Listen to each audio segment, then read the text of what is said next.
All right, we are back on the Andre Duke Show. I appreciate everybody for sticking with me. It's been a very interesting last couple of days, but appreciate all of you guys.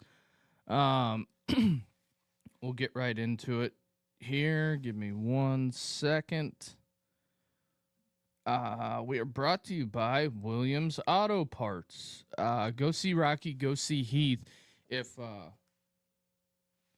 you are needing your new and used auto parts needs. If you can't go see Rocky and Heath in person, they are located in Portland, Indiana. Their phone number is 260-726-8001. Go see our fine folks at Williams Auto Parts, located in the metropolis of Portland, Indiana. So, before we get started, do us the biggest favor, hit that like and subscribe button. That helps us out a ton. Going into the season, we got what is it? 5 days until kickoff. So I guess we will get the elephant in the room that has been how do I want to categorize it? The elephant in the room that has dominated everything college football wise. Very bizarre to say the least. I don't know what your thoughts are on this, but I think it's very fascinating that the NCAA comes out, makes the ruling, right? 5 for 5. Don't really have an issue with that. The 5 for 5 is not that big of a deal. But I think that it kicked off a cataclysmic excrement storm whenever they did it. I think it's very bizarre that conferences now have to come out and say, you know what? We cannot have returning NFL players. Like, what are we doing? But I don't know. There's arguments to both sides of it because this happened today. The Big Ten unanimously adopted a rule preventing certain college football players with professional ties returning to play at Big Ten school. This prohibit includes signed professional contracts, appeared on a professional roster, declared for the NFL draft. Like, I don't know what we're doing here, folks. I don't know. The 5 for 5 thing, it's bizarre. I'll give you that. But I just don't understand. This is like got to be a rule now. Like, I get it, people's interpretation of the law is different, and I'm not an attorney, not even close, but I'm just saying, like, folks, like, we gotta get something under control here because this is outrageous on what's going on. And I totally understand why the Big Ten is doing this to protect the current athletes because I think it's Daquan Wright, former Ole Miss player, that played for the Cleveland Browns, is allegedly going to try to play at LSU this season. I don't know. It depends on if they can get a judge in Louisiana to get him a TRO. Like, I think this whole thing is absurd. Like, college football, in my opinion, is great on Saturday. But Sunday through Friday, man, this sucks. The eligibility question, guys applying for extra waivers. I get that to a certain extent. The guys, but I think that was why they put the rule 5 for 5 in.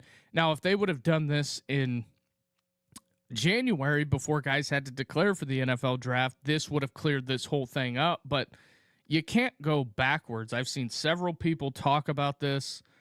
I just don't. Honestly, where does it stop? Because If they want 5 years, they're going to want 6. If they get 6, they're going to want 7. I just cannot have this messing up college football. This literally will ruin the sport if they allow this. But I mean, the Big Ten came out really quick and said, nope, not happening. Now, do I think that's good on the Big Ten's part? Yeah, absolutely. They needed to do that. You can't have guys signing professional contracts and then taking opportunities away from 18-year-olds. In my opinion, you forego your eligibility when you sign a professional contract. There's no ifs, ands, or buts about it, to be completely honest with you. I don't understand how this is even right after a guy signs a professional contract and they're going to allow him to come back to college football. And I get it, the people that are pissed about it, but at the end of the day, if it was at your school, I think that the tunes would be different. If this was a kid coming back that wanted to play, let's say, at Purdue, or depending on who the player was, how high profile the player was. I mean, there's guys that are in the NFL now that have gave up their eligibility to go pro. It was I just can't wrap my mind around how people are justifying this. And the fact is that if it's going to help your team, I get it. You know, that's why the market is the way it is with NIL. That's why it's out of control. Do I think that you look at TV ratings, there's nothing wrong with it. But as far as the drama, it's turning into a soap opera. Because you're only as good as your last court ruling, in my opinion, on where this has gone and where it's going. I just don't know how anybody can feasibly explain this to me. Or here's a better question. Explain what the eligibility rules are. Because the NCAA has tried to establish anything that they've tried to establish that's been challenged and struck down in court. I think Sorsby was their last big win. And depending on where the state's at, to be completely honest. But I think at the end of the day, you have to look at this, and then Pete Thamel just tweets just now. The Big 12 ADs are going to meet again tomorrow. They're expected to land in a similar place to the SEC and Big Ten on passing something about athletes returning to school. They have not yet formalized what the Big 12's policy will look like. Yeah, who first reported the Big 12?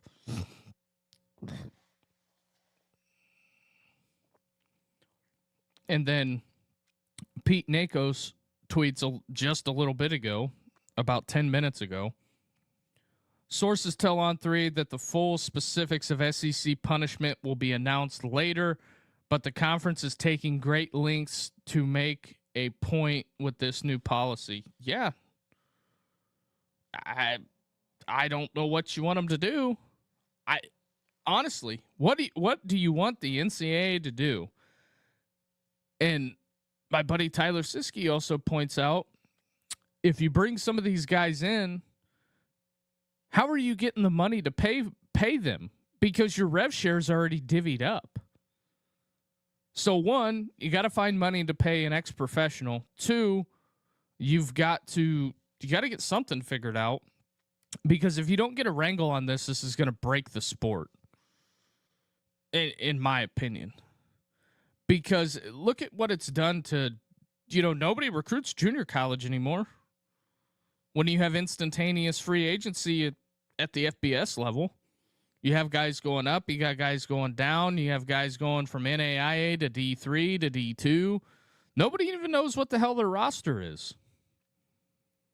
And it's a bizarre It's a bizarre position that we found ourselves in as college football fans. And I think this is going to be, I don't know if this is going to be hot takey or what, although people are probably going to give me hell because I have Vaught Hemingway as the background from their playoff game that Lane Kiffin didn't coach in. But Lane Kiffin and LSU are pushing the envelope, and naturally, look at who's right in the middle of this. Lane Kiffin. And LSU pursuing Daquan Wright and Xavier Harris, both whom have competed at the professional ranks this summer.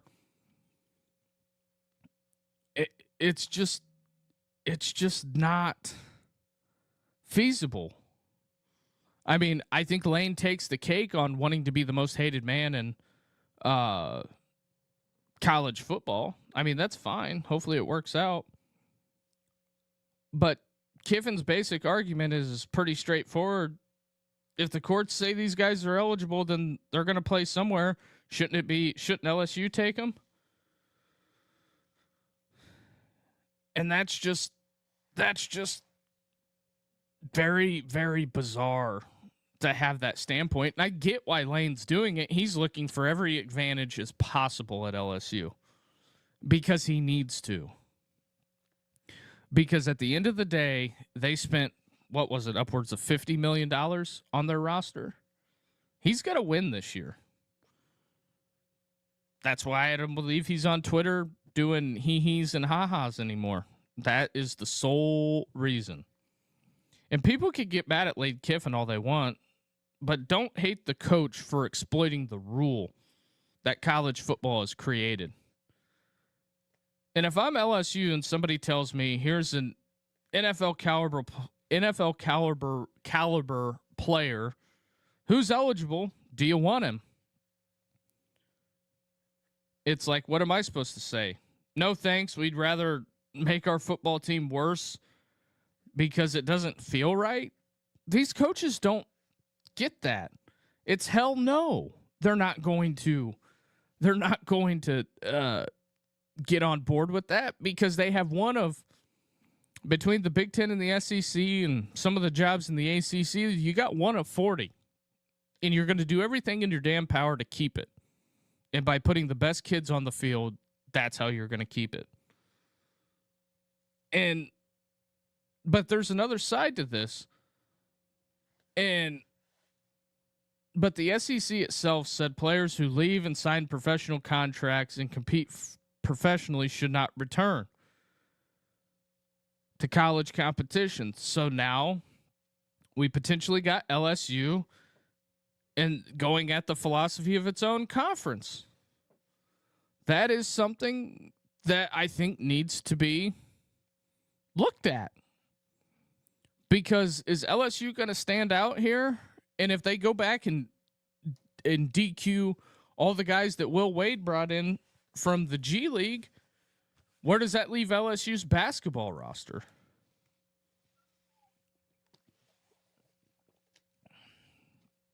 But here's the bigger question. Imagine where this goes if nobody fixes it. NFL rookie gets cut in August. Instead of going to practice squads, he calls Alabama, LSU, Georgia, Ohio State and say, you need a defensive end? That's not what college football is. That's basically becoming a developmental league for the NFL. That's something the UFL is trying to do. And I guess the bigger question is, once you get down to brass tacks, is Lane Kiffin wrong for taking advantage of rules, or would every major coach do the exact same thing? Publicly, they're going to say, no, we wouldn't do that. I don't care what anybody says.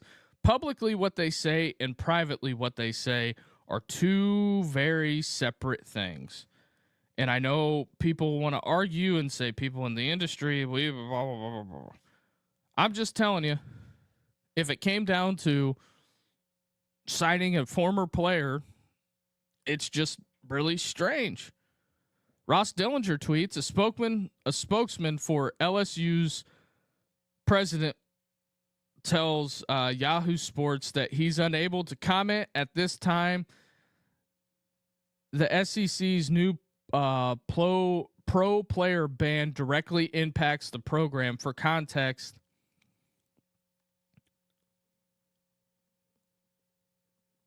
the funeral of LSU former baseball coach Skip Bertman is about to begin in Baton Rouge. So, yeah, I think they have bigger fish to fry. Obviously, the legendary coach passing away and the funeral starting, and they're unable to comment. But I think it definitely, the SEC is directly taking a shot at what they're trying to do in Baton Rouge. I don't care what anybody says, but that is essentially what is going on, to be completely honest. I don't know where this whole, if you missed the mark on this or missed the boat, I don't know, but I can tell you they cannot let those kids play. I'm sorry, go to the NFL. That's the next step from college. Because it's not, I think we're going to, I'm going to get cut, but I'll go see if Alabama needs a corner or a safety. That's not what this is supposed to be about, to be completely honest with you. But I think the whole thing is bizarre. But I get what Lane's trying to do. I totally get it. I see both sides of it. And for people that don't see both sides of it, I think LSU fans are like, hell yeah, let them play. Alabama fans are saying, hell no, don't let them play. But if the shoe was on the other foot, would it be different? You got to ask yourself that question. But I hate to be the bearer of bad news, but I mean, the SEC passed the rule. So I guess we're going to see the SEC fight it out with LSU. I'm sure coming into this is going to be, can a conference dictate these rules, which I think the conference should be able to. They say they don't want ex-professionals. I believe they're banned at the NFL, NBA, MLB, WNBA. I think they're all banned at those. They've banned all professional leagues. But I get it, you know. I just don't know how common sense can't come out of this. But I mean, in a world that you're looking at this from 10,000 feet, it's insane. I don't understand how people don't see this. But that's kind of where we're at on that. But also, if you're new to the program, I see a bunch of you watching on Twitter. Come on over to the YouTube side of things. Join the conversation. Hit that like and subscribe button and help us grow this platform. It's what we're trying to do. Also, we have special guests coming on Thursday as well. So we are going to get after it. So Alabama, Tennessee, and Florida have announced their quarterbacks. Alabama's going with Keelon Russell. Alabama has named former 5-star Keelon Russell its starting quarterback after the competition with Austin Mack. And this is fascinating because quarterback isn't just another position at Alabama. Every Alabama quarterback gets compared to the guys before him. Do I think Keelon Russell is going to be under a ton of scrutiny? Yes. I guess the main question is can Keelon Russell play?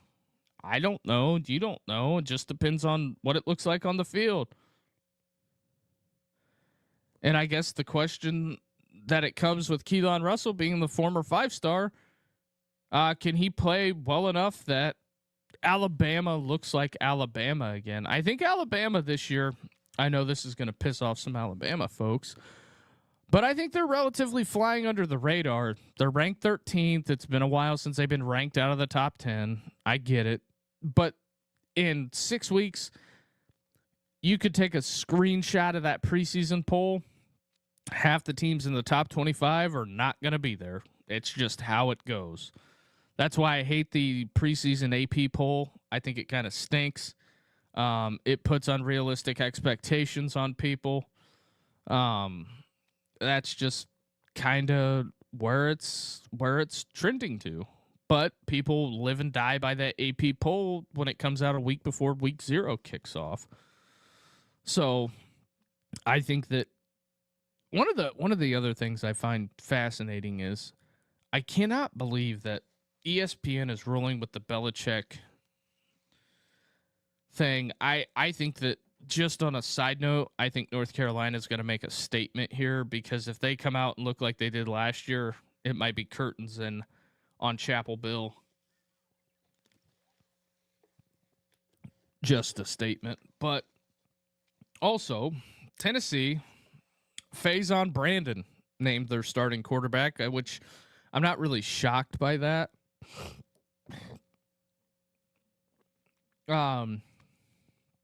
Tennessee is going with the true freshman, Faizon Brandon.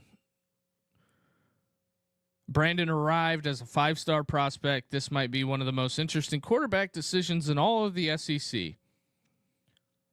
Because starting a true freshman sounds exciting in August, but when October arrives, you go on the road to the 100,000-seat stadiums with a ton of people. Your offensive line misses a protection, and now let's see how the freshman responds. Although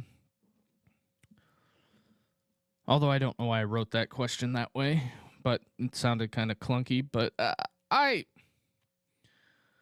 think this is just my warning to Tennessee fans. Careful what you wish for, because at some point you just might get it. I think Josh Heupel has done an exceptional job at Tennessee compared to where they were and where they're at. I think it's night and day. But do I think that Tennessee fans are antsy? Yeah, I think they're antsy as hell. Do I blame them for that? I do, but I don't. Nico leaving torpedoed your program. You have to come to grips with that. Although you had Georgia on the ropes, last year. The year before that, you have the bad loss at Arkansas. And you bounce back relatively well. You still have Nico. And you go to Columbus and get, you ran into a buzzsaw. The Buckeyes blew you out of the stadium. And then Nico ends up leaving because it was a whole money issue. Do I think that letting Nico go was the best move? I think Tennessee got a lot of respect nationally by saying, no, we have a contract. You signed the contract. We're going to honor the contract. It's not that hard. It's not that difficult. Just honor what you signed. It's not hard. I don't know why. I really don't know why people have that issue. And whether that you want to blame Nico's dad, but it set the program back a little bit. But also, on the Faizon Brandon thing, would you rather have a veteran transfer with a lower ceiling? You seen that last year with Joey Aguilar. Or a 5-star freshman with significantly higher upside. In today's college football, coaches don't necessarily have 3 years to develop anybody anymore. I think that they don't. The instant microwave generation is instant gratification. I mean, Kurt Signetti took Indiana from the outhouse to the penthouse in 2 years. What's your excuse? And you have more resources than him. That's what it's coming down to. And I know I try not to be the Grim Reaper on the coaching side of things. I understand there's a lot of things that go into that. There's a lot of families there that are affected.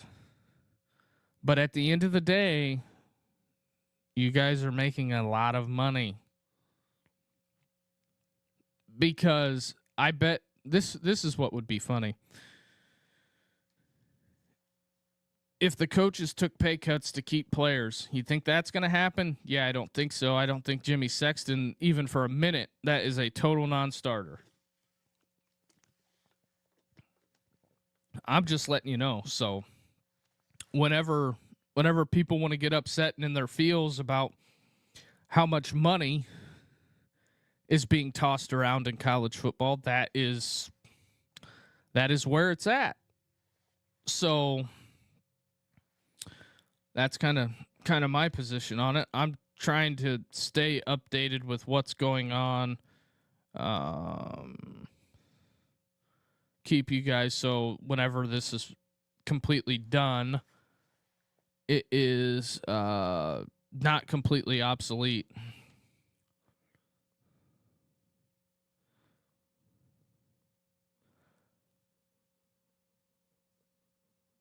Okay, so Ross Dellinger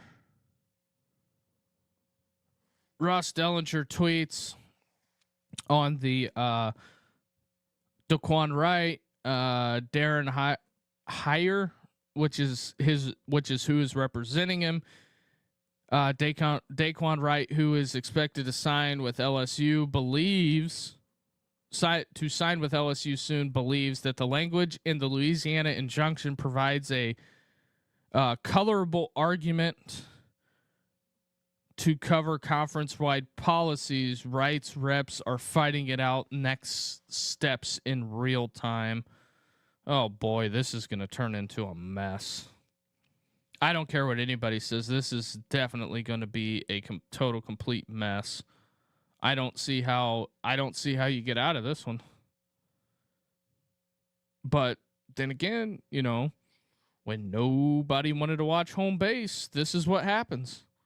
This is the sole reason on what happens. So Ross Dellinger updating live. You can check him out. I believe he works for Yahoo and On3. And then Aaron Philo is going to be the starting quarterback at Florida that John Summerall has announced. Florida is starting Georgia Tech transfer against Florida Atlantic, who beat out Trammell Jones for the job. This is another one I'm watching closely because Florida has undergone significant change, and the quickest way to make a new era work is hit on quarterback. If you miss at quarterback, everything else gets harder. That was a good question I wrote. Yeah, so Florida completely getting after it. John Summerall revamping the program, doing a lot of things there. That's going to be able to fix a lot of it. I think that Florida needed a complete overhaul. How do I want to put this? I am not going to dog Billy Napier. I think Billy did the best he could with what he had. I know Florida fans think they significantly underachieved, but Billy Napier did win some big games. He beat Texas last year and still got fired. So, and then he beat LSU the year before that, and he beat Florida. Or not Florida, he beat Ole Miss and torpedoed their chances to make the playoffs. And I think he ended up 8-4, and it was a strong campaign. But I think at the end of last year, I think they wanted to fire Napier. I can't believe he got another year, to be completely honest. I know he's now at James Madison. He'll win big there. You watch. And his name will get kicked around again. So it's going to take Billy probably 2 or 3 years to get back to that big stage. If I'm him, I wouldn't take an ACC job. I would hold out for an SEC job. Just my opinion. But we'll see. We'll see how the whole thing shakes out down there in Florida. John Summerall, I think, is going to be an outstanding head coach. He's proven it. He won big at Troy, won at Tulane. Excuse me. I figured that they would have. I thought LSU would have hired Jeff Brom or tried to hire Jeff Brom or John Summerall, but they wanted to go down the Kiffin route. So we'll see where the Kiffin saga ends up. But turning our attention to something else. Oh, do we have another Dellinger update? Statement from attorney Ryan Downton. The SEC's actions put the NCAA in contempt of multiple court orders. It is cartel-like conduct when the NCAA conferences to create their own spur-of-the-moment rules in response to court rulings. These are the same rules at the NCAA level. So, yeah, this is going well. It's going swimmingly. But anyway, here's another thing. Here's another story from today that perfectly illustrates where college sports are. Tennessee linebacker Aaron Carter, originally who received a 2-game suspension stemming from an improper benefit involving a $427 flight paid by his agent. Carter declared for the NFL draft, and the NCAA has reduced the suspension to 1 game. This is the hypocrisy I'm talking about. The guy went to go work out. He got a plane ticket bought for him, and he paid the plane ticket back, and they still want to suspend him. Look at college athletics right now. We're talking about schools spending millions of dollars on rosters, players making significant amount of money in revenue sharing, NIL, private equity conversations, television contracts worth billions. But we're going to sit here and argue about a $427 airplane ticket? This is why people get frustrated with the enforcement of the NCAA. I'm not saying you don't need rules. You absolutely need rules. But the enforcement system, to make sense in a world that we're currently operating in, doesn't make any sense. I don't know how anybody can formulate an argument that says we're going to let Daquan Wright come back, but we're going to suspend Aaron Carter, the Tennessee linebacker, for 1 game for taking a $427 plane ticket. Like, this doesn't make any sense. I don't know where the bottom falls out. And I'm not saying we don't need rules. You got to have rules to keep people from themselves. But I'm saying is that you have to get some type of something in line.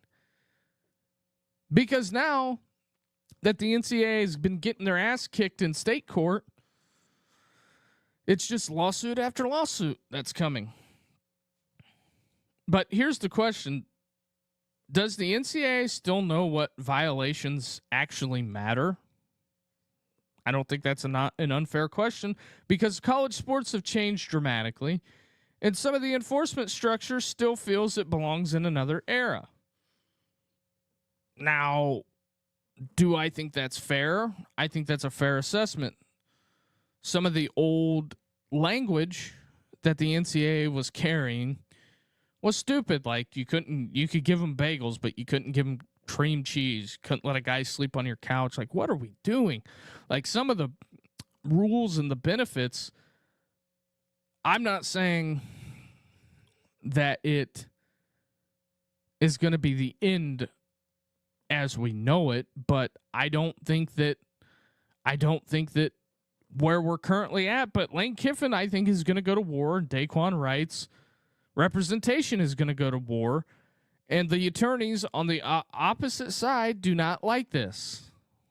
And I get why they don't like it, but also, where's the rev share money coming from to pay Daquan Wright?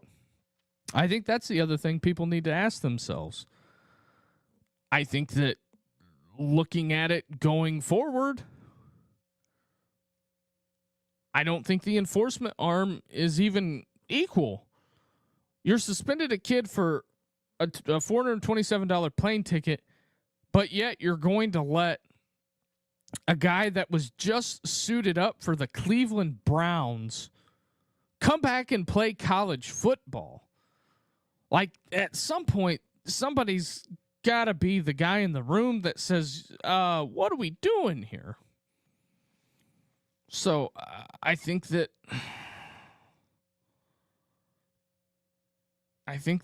is where I think the bottom falls out. So maybe they can get that Tennessee linebacker playing. Like, if I'm Tennessee, I think you just play him and say the hell with the NCAA. You can't do nothing. I mean, you can pass all the rules you want, but is it going to get shot down in court? I guess is your next question. Is where it's going to come down to. So that's kind of my position on it. But also moving on. Saturday, North Carolina, TCU, and Dublin. Finally, we're gonna kick off the 4 panels and 8 laces.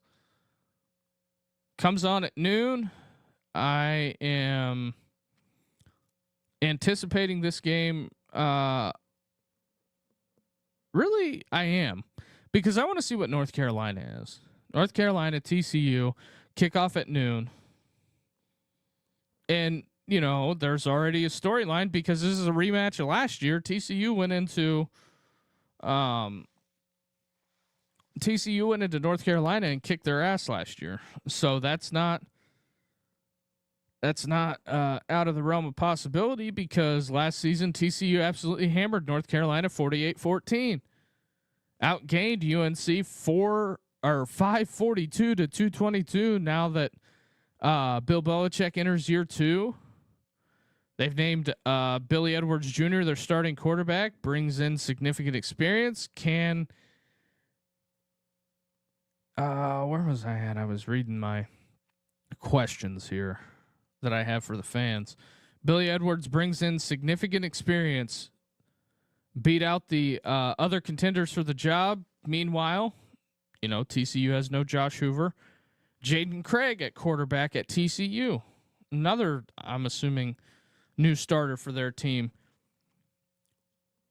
I think that what I'm watching is, forget whether UNC wins for a second.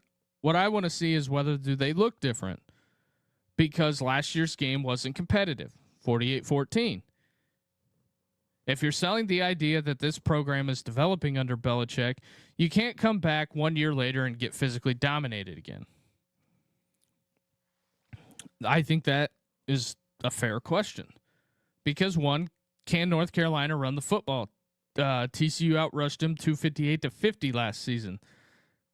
That's not scheme. That's just getting whipped. Can Billy Edwards protect the football and don't give TCU short fields? I think that's also something else to look at.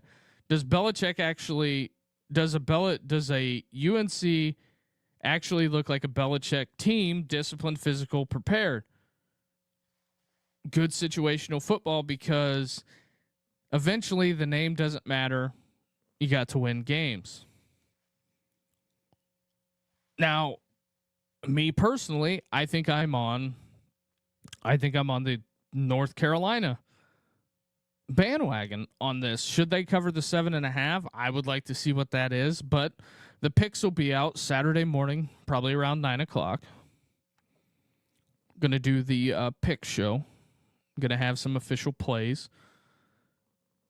But also, while I got everybody here, do us the biggest favor. Hit that like and subscribe button. Help us grow the platform. I'm sorry, I kind of forgot what I was thinking about, just scrolling through the notes here. But hit that like and subscribe button as we head into the last segment. And probably the last 10 minutes, we'll go over what games are interesting in week 0. Not a whole lot there, but North Carolina TCU is the headliner, mainstay. But that's kind of where we're at. And then we'll be doing watch parties live on Saturdays. Most likely, it's probably going to be UNC, TCU. I don't know how much fanfare there'll be for NC State, Virginia, maybe duel it with USC. But the big ones at night, I want to see what Memphis looks like under Charles Huff. Air Noland transferred from Ohio State to South Carolina, leaves South Carolina, goes with Charles Huff to University of Memphis. So I think that's going to be a very interesting dynamic there. What can Huff bring to the table? Can he go in there and get a statement win for the University of Memphis? Because for the better part, a lot of people at the University of Memphis thought Ryan Silverfield underachieved. Whether that's fair or foul, that's not up for me to decide. He's going to be able to go. He's at Arkansas now. Got, I think, enough resources, and we'll see if he can turn that program around. Charles Huff, if he does really well at Memphis, probably maybe this year or next year, he's going to get looked at for a potential SEC job. Don't know which one yet, but he's probably going to get looked at. But with that being said, some of the coaches on the hot seat that I think have a that are in the line of fire and under a ton of scrutiny. I think it starts with Mike Norvell. I think Luke Fickell's there. I think Dave Aranda's there. And the Mike Norvell, this is one that I'm watching. Florida State was 23-4 in 2022 and 23. Over the following two seasons,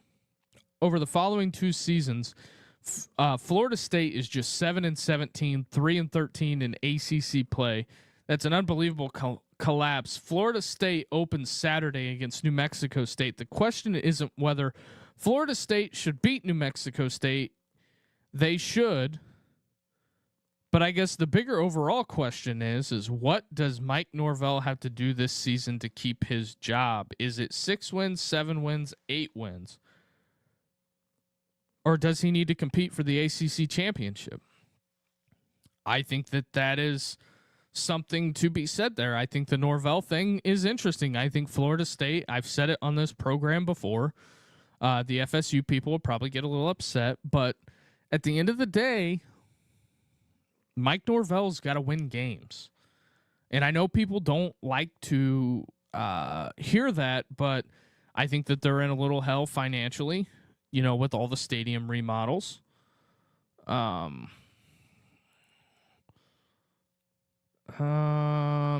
the attorney, Pete Thamel just reposted this. The TRO in Louisiana does not stop the NCAA. It explicitly reaches all persons acting in connection or participant with it. The SEC is no stranger. This is a minimum participant. It is a conference that participates in NCAA's sanctioned sports. I don't understand.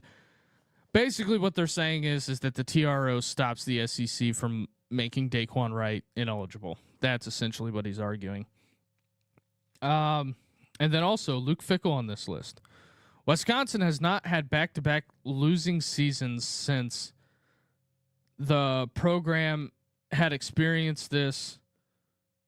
Something the program hasn't experienced since 1991-92. At some point, the reputation from Cincinnati stops mattering. You have to win at Wisconsin. I think that that's fair. I think that the Wisconsin thing is very... I think it's tough because I think they were head in sand when it came to NIL. They were very behind on it. I think that Wisconsin fell behind. I think a myriad of Big Ten teams fell behind. They didn't really understand it, didn't know what to do with it, didn't really want to do it. So, and then they didn't think it was going to last. Well, fast forward a couple years later, Luke Fickell and University of Wisconsin's got to go lobby their General Assembly to get, $14 some odd million of taxpayer money to buy players.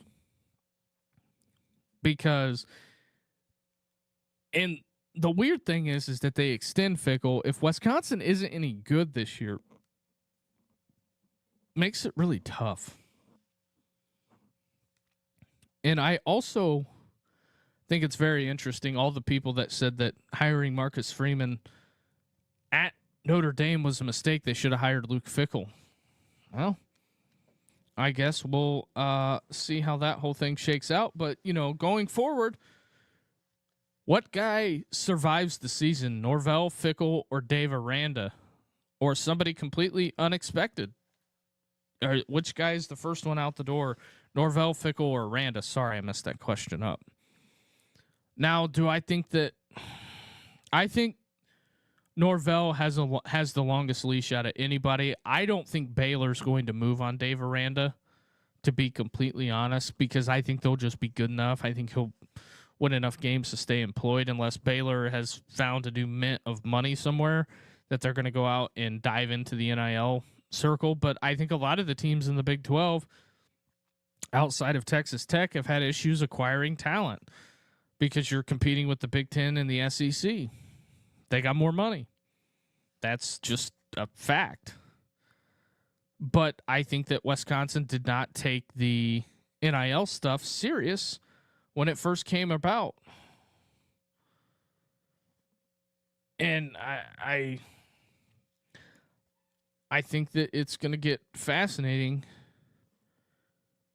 I think it's going to get fascinating to be completely honest, but I don't know what they're going to do as far as if the Big 12 can compete at the level. And I think the ACC has the same issue too, because I think that they can barely opt into rev share at some of those schools. So I think North Carolina's trying to get in the realm, I think, but we'll see. We'll see what North Carolina looks like. The travel over to Dublin, the year that Florida State was supposed to with DJU, I remember watching that game, and like you were thinking, it's going to be Florida State, and they just hung around. Georgia Tech did. So I think that that's something to be said there. But also, you have USC taking on San Jose State at 3:00. You get to see. Well, I guess I can go over the point spreads. As it sits, this is off of ESPN.com. As it sits right now, TCU 7.5. They're minus 7.5. Over under 47.5. It depends upon what the weather is there, because I think traditionally every time that we've had teams open up in Ireland, I don't know what it is about August, but it always rains, and the footing's not very good. So we'll see what that looks like. TCU minus 7.5. These aren't picks, just reading the lines, people.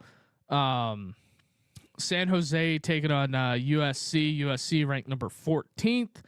USC 38.5 point favorites. Over under is 60.5. I believe that's at the Coliseum. And then at 3:30, a very interesting matchup here. I think that Dave Doran versus Tony Elliott, I think that's going to be a very, very interesting matchup. Bo Perbula making his debut for the Cavaliers. Virginia minus 5.5 up in Charlottesville. Over under 53.5. I kind of like NC State in the points there. I think they'll be ready to go. But we'll see. I think that that's a very early matchup that could shape that conference, but I don't know. I guess you have to see if that is a conference game or not, because last year the ACC did some stupid stuff and they played games that were not. They played games that were against conference opponents, but they didn't count towards the standings. I don't want to relitigate that, but that's kind of where we're at. And then also on week 0 at 5:30 on CBS Sportsnet, North Dakota State taking on the Jacksonville Gamecocks. North Dakota State minus 7 in that one. Under over 46.5. I'll be really interested to see how North Dakota State. I mean, they're no stranger to playing Division I teams. I think that them moving up, I don't know how much that's going to affect them. I think doing it week in, week out might have a little effect on them, because you weren't on the national stage kind of like they were. So we'll see.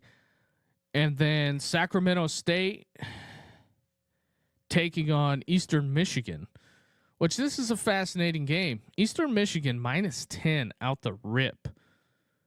I think that's going to be interesting to see that those two programs on how they transition over to the FBS level. I know Sac State is spending a lot of money. I think North Dakota State said the hell with it. We'll join the Mountain West, which I think a couple of those other Big Sky programs should, because I think it would completely reinforce, like Matt McChesney said on his show, with the Dakotas out there, and then it really would be the Mountain West.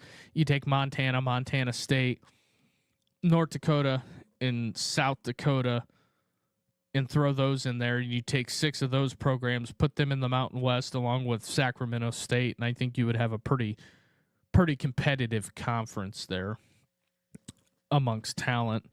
And it would also be good for their universities, more money as far as TV dollars. I know some people would probably disagree with that, but that's just my opinion. Getting your first look at Sac State.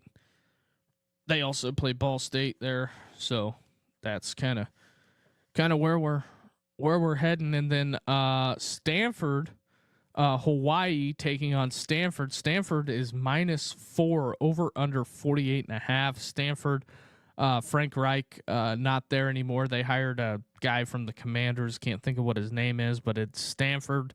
Andrew Luck pulling the strings on that whole program. And I guess we'll see what it looks like for Stanford. Can they return to some glory? Gonna make it tough, to be completely honest. Academic requirements, NIL money. But I think if Stanford would go out and acquire players and give waivers, they could be really good. But, academic standards and all that stuff makes it harder at Stanford. And then the CW is going to have Florida State and New Mexico State. Florida State, 30.5-point favorites. Stanford also in that one. They are -4. I kind of like Hawaii in the Rainbow Warriors to cover that. I just don't think the talent gap is that big. I could be wrong, but I don't think the talent gap is that big with Hawaii. But Florida State, 30.5, that's a huge number. Over under 52.5. They obviously don't think that New Mexico State is going to score. I think that this is going to be a fascinating matchup, to say the least. A lot of it's going to depend on what Florida State looks like.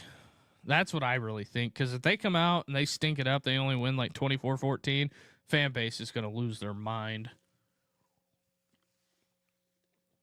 And then you have Memphis, UNLV. UNLV is 4.5-point favorites over Charles Huff. That game kicks at 10 p.m. Coming to you live. Where is this being played at?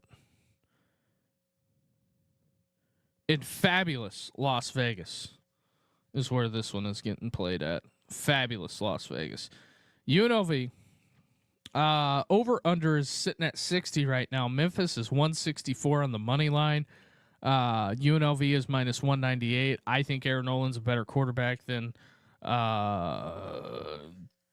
Jackson Arnold. I think Jackson Arnold has issues throwing the ball, but I think also Dan Mullen is going to run the hell out of Jackson Arnold, so he better be ready for that.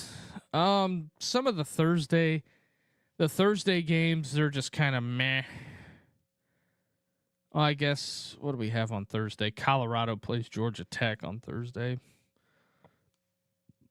Got a couple of Friday games. Miami plays Stanford, USC, UNLV, or USC, Fresno State. But Saturday is when week 1 pops off. So we're going to see. This is just the appetizer before the whole course, and then in 2 weeks the NFL opens up and we have total football Saturday, Sunday, Thursday. It's going to be jam-packed. I think that going into it, a lot of the big dogs play. You're not really seeing, I guess your most compelling matchup between week 0 and week 1 is Clemson LSU, to be completely honest. out of all the matchups that I think that are interesting. The Belichick thing is something that I want to see personally, just to see what it looks like.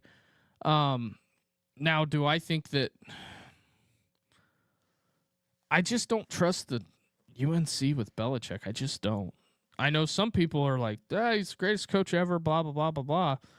That may be true, but what I'm saying is I don't see it. I don't know. I don't know if 7.5 is, I just don't like 7.5. I'm not a big guy that likes to bet the hook. And traditionally, the Ireland games aren't high scoring unless it's Notre Dame Navy, where it was just a total complete ass kicking. But I think that they put together a pretty decent slate. It lets the whole nation see South Dakota State, Sacramento State, even though that's a plus game, which we'll have that on. I don't know, watch party wise. I know we're definitely going to do North Carolina TCU. I don't know if we duel it with San Jose State and USC with Virginia, NC State. I know I'm not doing Jacksonville State or Sacramento State. Might come back with a little late nighter on the Memphis UNLV. That could be I think that has potential to be the best game of the weekend. The most talked about game of the weekend is going to be, obviously the result of TCU North Carolina. That's just kind of what it's going to be completely honest, because you have Belichick and that whole angle. But I also want to throw it out to you guys Saturday mornings, probably early. I would be looking for it, 8, 9 o'clock. Some weekends it's going to go up sooner, but we're going to have the official plays from the Andre Duke Show, and we are going to keep it in the black book, what our record is and what it is going to be. And we will have the plays out there. I know week 0 is a crapshoot, to be completely honest. So be looking for it Saturday mornings. We will have the plays up and all of that. So I just figured I would let you guys know that. But also, while I got you here, do us the biggest favor, hit that like and subscribe button and help us grow the platform. That helps us more than anything. Trying to get to that 500 subscriber mark, that helps us tremendously. Also, if you are in the market for new and used auto parts, go see Rocky, go see Heath down in Portland, Indiana. If you can't get there in person, give them a call at 260-726-8001 if you're looking for new and used auto parts. But I will say, folks, we finally made it. We made it to the end of the off season. It was a long off season. I don't care what anybody says. That is just kind of where we are at, to be completely honest. Into the off season, I'm happy. We have football in less than, I don't know, it's not 72 hours, but it is just days. Let's just see here. Saturday. 4 days. 4 days until we get to kick it off, and I'm excited. I hope you guys are excited that we have finally made it there. So at the end of it, do us the biggest favor, hit that like and subscribe button, and we are going to have the watch party. Probably kick it off about 5-10 minutes before kickoff, and phone line will be open. That'll be up. Waiting on some technology to get here. Had to get a whole new tablet. So there's that. Appreciate all you guys, and we will talk tomorrow. Have a good night, everybody. Oh, yeah, don't forget special guest Thursday. You guys have a good night. Stay safe.